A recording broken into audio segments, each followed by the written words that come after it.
Praise the Lord. சங்கீதம் 147 6ஆம் வசனம் சொல்லுகிறது, கர்த்தர் சாந்த குணம் உள்ளவர்களை உயர்த்துகிறார், துன்மார்க்கரை தரை மட்டும் தாழ்த்துகிறார். பாருங்களேன், இன்னைக்கும் கர்த்தர் நாம் சாந்த குணம் உள்ளவர்களாய் இருக்க வேண்டும் என்பதை தேவன் விரும்புகிறார். சாந்தம் என்பது என்ன? நமக்குள் ஒரு சமாதானத்தோடு, ஒரு நிறைவோடு, தெய்வ அன்போடு கடந்து போவதுதான் சாந்தம். எல்லா நிலைகளிலும் அந்த சாந்தம் மாறாது. எத்தனை பேர் நம்மளை மூட்டி விட்டா கூட கோபம் வர முடியாது, எரிச்சல் வராது. அது ஒரு தனித்தன்மை. ஸோ அப்படிப்பட்டவர்களை தேவன் உயர்த்துகிறாராம். ரொம்ப கஷ்டமான காரியம்தான், ஆனால் with Christ it is possible. துன்மார்க்கரை தரை மட்டும் தாழ்த்துகிறார், தரை மட்டும் தாழ்த்துகிறார். அப்போ பார்த்தீங்கன்னா என்ன நடக்குதுன்னு, ஒரு துன்மார்க்கன் அவனுடைய இஷ்டத்துக்கு அவன் வாழ வேண்டும் என்று சொல்லி பார்க்கிறான். தான் நினைத்ததை சாதிக்க வேண்டும்.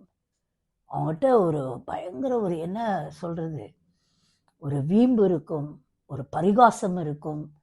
எல்லாவற்றிலும் மற்றவர்களை தான் பெரிது என்று நினைப்பான், மற்றவர்களை தாழ்த்தி யோசித்து கொண்டிருப்பான். எவ்வளோ காரியங்கள் உண்டாயிருக்கும். அந்த துன்மார்க்கன் எதையும் செய்ய துணிந்து விடுவான். ஏன் ஒரு கொலையை கூட செய்ய அவன் அஞ்ச மாட்டான். அப்படிப்பட்ட ஒரு துன்மார்க்கத்தில் இருக்கிறவனுக்கு தேவன் எதிர்த்து நிற்கிறார். அவர் சொல்றாரு, நீ எவ்வளவுதான் மேலே இருந்தாலும் உன்னை தரை மட்டும் தாழ்த்த நான் வல்லவராயிருக்கிறேன் என்று கர்த்தர் சொல்லுகிறார். இது உலக ரீதியிலே, நம்முடைய வாழ்க்கையிலே, நம்முடைய வேலை ஸ்தலங்களிலே, இவங்களெல்லாம் நாம் நடக்கிறதை பார்க்க முடியும். நம்ம ரொம்ப ஹம்பிளாக என்ன பண்ணுவோம் தெரியுமா? நம்ம தேவ சமூகத்தில் போய் உட்கார்ந்து அழுவோம், ஆண்டவரே என்னால் இதை தாங்க முடியல அப்படின்னு. ஆனால் நமக்காய் யுத்தம் செய்கிற ஒரு தேவன் இருக்கிறார் பார்த்தீங்களா?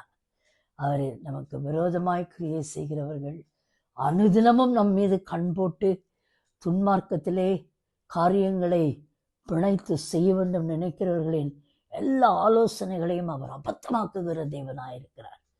என்றைக்கும் கர்த்தர் அந்த அதிசயத்தை உங்களுக்கு செய்து பெரிய காரியத்தை அவர் செய்வார். May God bless you with this word today. Amen.